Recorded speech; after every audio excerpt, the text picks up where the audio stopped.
Au sommet de cette édition, solidarité autour de la petite Christina, prochainement opérée du cœur à l'hôpital Necker de Paris. L'épreuve de philosophie a lancé lundi des épreuves écrites du baccalauréat 2025. Les habitants du Téblav ont échangé samedi dernier avec des représentants de la Civis et de la Cémitel autour de la diminution de l'offre de transport. Un atelier cuisine à l'initiative du CCS de la ville pour apprendre les petits secrets d'une cuisine équilibrée. Cette semaine aussi, le projet éducatif de territoire 2025-2027 a été discuté par la municipalité et ses partenaires. Journée sportive inter-école pour les élèves de CM1 et CM2 des différentes écoles de la commune. Quoi voir et faire aux avirons ce week-end? On vous dira tout sur l'agenda de la ville en fin d'édition. Quel temps aux avirons ce samedi et dimanche? Retrouvez la météo locale complète des avirons en clôture de journal avec Mathilde.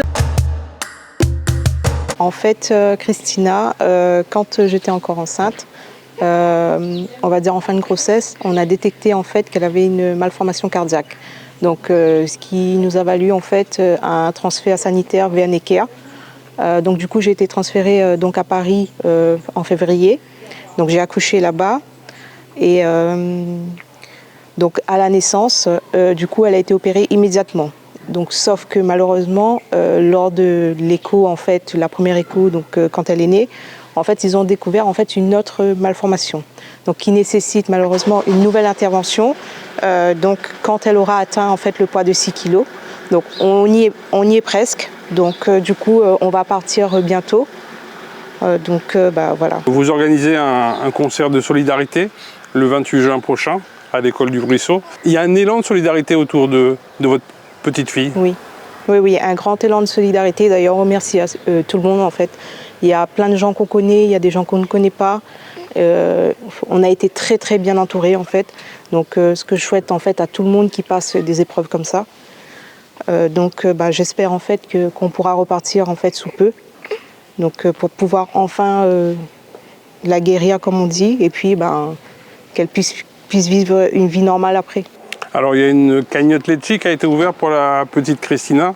Cet élan de solidarité, il se répartit certes aux avirons, mais il va au-delà des avirons. Quand on voit votre petite fille, pleine de vie, l'opération est vraiment nécessaire. Oui, elle est nécessaire parce que sinon en fait, arriver à un moment donné en fait dans sa vie de bébé, ça va se compliquer en fait. Donc si on veut qu'elle vive normalement, il faut absolument cette opération.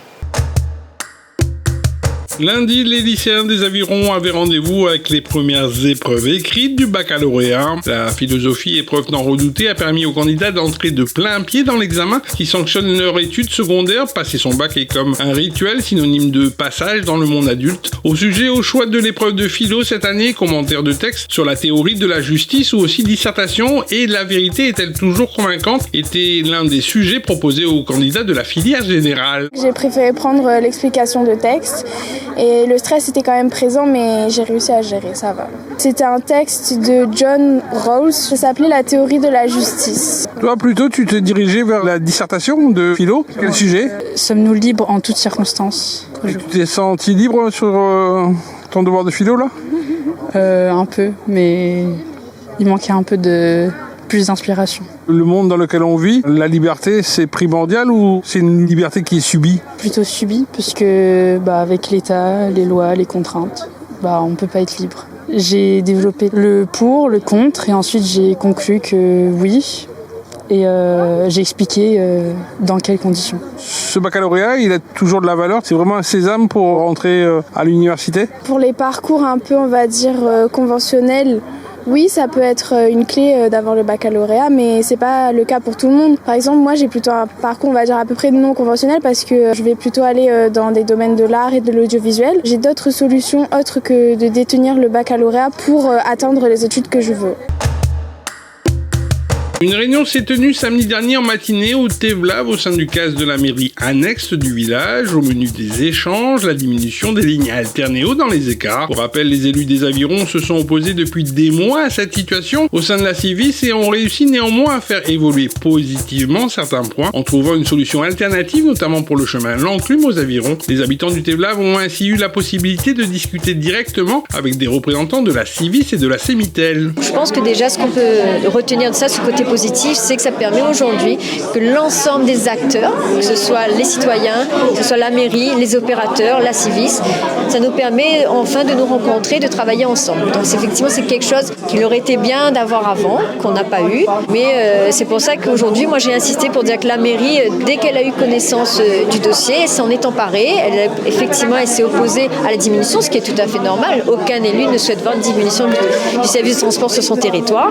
Et nous, en tant que Cemitel, on veut vraiment s'inscrire comme une aide à la décision, comme un technicien. Nous ne sommes pas décisionnaires, par contre nous sommes force de proposition. C'est pour ça qu'on reste à l'écoute des usagers, de la mairie, mais également de la Civis. Mais en tout cas, on a la volonté d'améliorer les choses, parce qu'il faut savoir que l'ensemble des opérateurs a des agents qui sont sur le terrain, qui sont au contact direct de cette population, à commencer par les conducteurs, mais également nos agents commerciaux, nos contrôleurs, et évidemment, ils font face également à ce mécontentement. Donc personne n'a intérêt à rester dans une telle situation.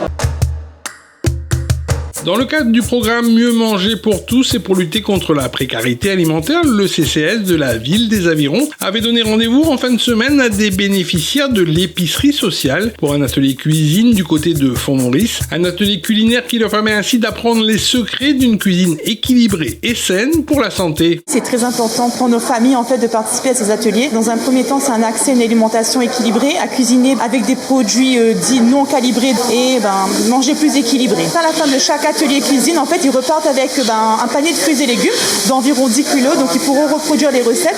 Aujourd'hui, ils vont faire un sauté de poulet, ils vont faire un achat de papaye et des breads. C'est vraiment un repas équilibré, donc entrée, plat, dessert avec un gâteau aussi. À moindre coût, petit budget et équilibré. Ça crée énormément de liens. Bon, les familles se retrouvent parfois après les ateliers en dehors et ça permet de se changer les idées, sortir du quotidien dont ils sont tous les jours, de difficultés.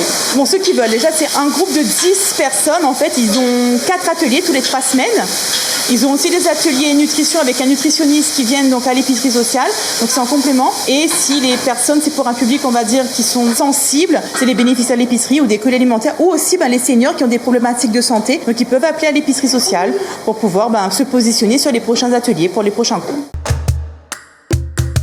Mardi, en début de matinée, la convention du projet éducatif de territoire PEDT pour la commune des Avirons a été discutée par la ville et ses différents partenaires, la CAF, la Dragesse, l'Éducation nationale et la préfecture de la Réunion. Une réunion de comité de pilotage, l'instance de suivi, a ainsi permis le 17 juin dernier de soumettre le projet pour 2025-2027. Pour rappel, le PEDT est un outil de collaboration locale qui fédère l'ensemble de la communauté éducative autour de valeurs, d'objectifs et d'actions, et ce en matière d'éducation. On est sur la phase finale de toute cette partie de diagnostic.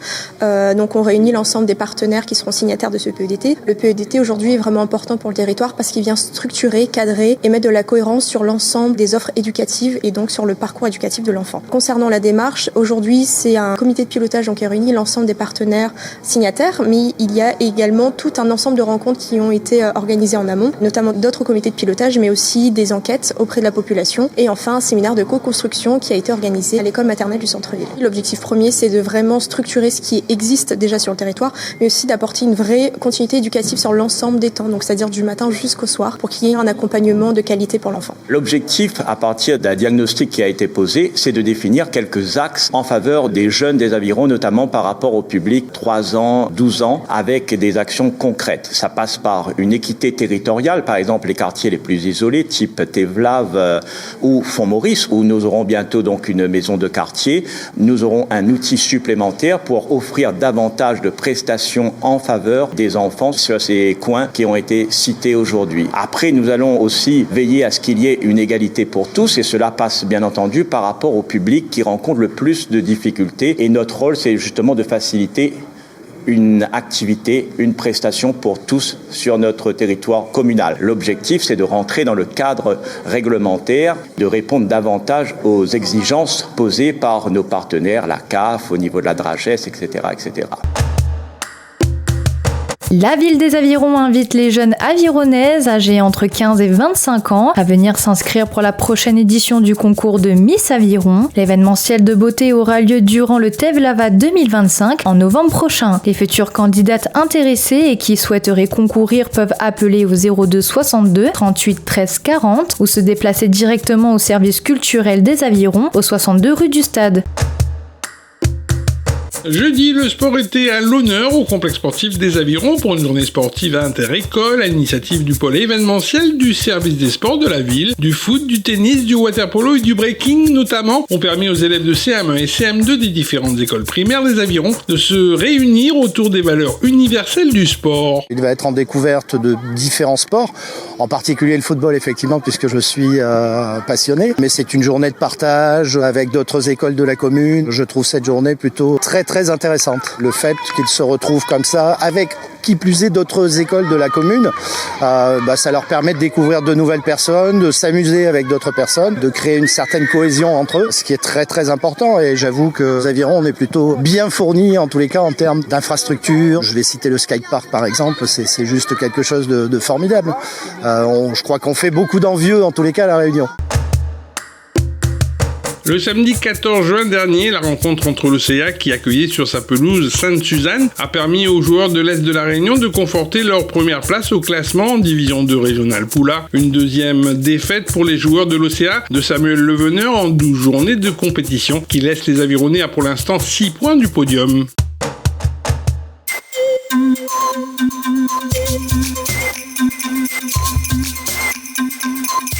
Bonjour à toutes et à tous, voici le bulletin météo pour la commune des Avirons avec un temps globalement agréable ce week-end. Ce samedi matin, un ciel parfaitement ensoleillé s'imposera dès le lever du jour. Les températures seront douces autour de 23 degrés avec un vent faible. L'après-midi, le soleil restera bien présent, on atteindra les 24 degrés au thermomètre.